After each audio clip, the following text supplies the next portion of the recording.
Hello, ladies and gentlemen. I hope you are having a great day. Today we are going to talk about a man who decided to make a time machine in his backyard. This is Agent J.A., and this is Chronicles of the Explained and Unexplained. This is a short story of Mike Marcum, aka the Madman. In the mid-1990s, late-night radio was filled with strange stories, ghosts, UFOs, government secrets. But one night, a caller came on the air who sounded different, calm, confident, and detailed. His name was Mike Marcum, but listeners would come to know him as Madman Marcum, and he wasn't talking about aliens. He claimed he had built a working time machine in his backyard. The machine in the backyard. Mike wasn't a scientist. He didn't have a lab. What he did have was curiosity and access to parts most people wouldn't dare to touch. According to his story, he built his device using microwave, transformers, high-voltage capacitors, and coiled metal structures. The setup created a powerful electromagnetic field far beyond anything safe for a small room. His goal: to generate a distortion in time. The screwdriver experiment. Mike claimed his first real test involved something simple, a screwdriver. He dropped it into the active field of his machine, and according to him, vanished, not burned, not destroyed, gone. Moments later it reappeared, but not where it should have. Mike believed the object had traveled through time, displaced from one moment to another. Power, danger, and consequences. There was a problem, a big one. His machine required enormous power. So much power, in fact, that it reportedly caused power surges, blown transformers, electrical outages in his area. Eventually, authorities got involved. Mike was arrested, not for time travel, but for electricity theft and tampering with power systems. The interviews. After his release, Mike returned to radio.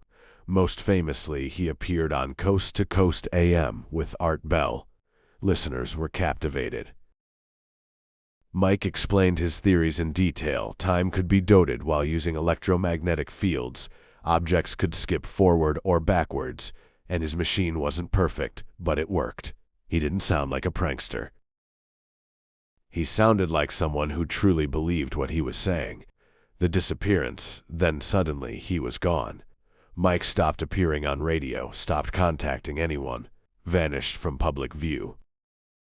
For years there were no updates, no confirmations, no closure, just silence, the return, or something like it.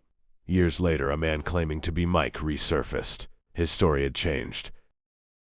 He said he had continued experimenting. Then something went wrong, and he became displaced. According to him, he hadn't just disappeared. He had been lost in time, and when he returned, things weren't quite the same. Fact versus legend. So what's the truth?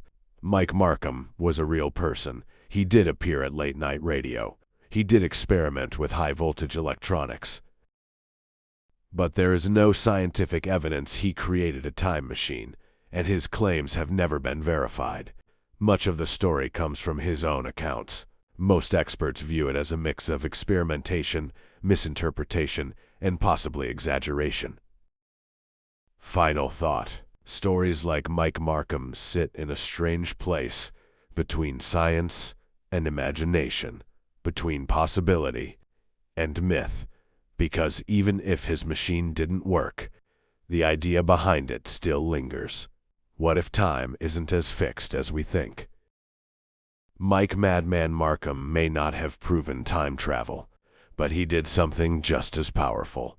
He made people wonder if it might be possible. And sometimes, that's where every discovery begins. So this is the story of Mike Marcum, aka the Madman. This is Agent J.A., and this is Chronicles of the Explained and Unexplained. This is a story that caught my attention. Even Coast to Coast AM interviewed this person. So don't forget to like, comment, and subscribe to my channel to hear more stories like this one. Thanks for watching, and stay safe out there.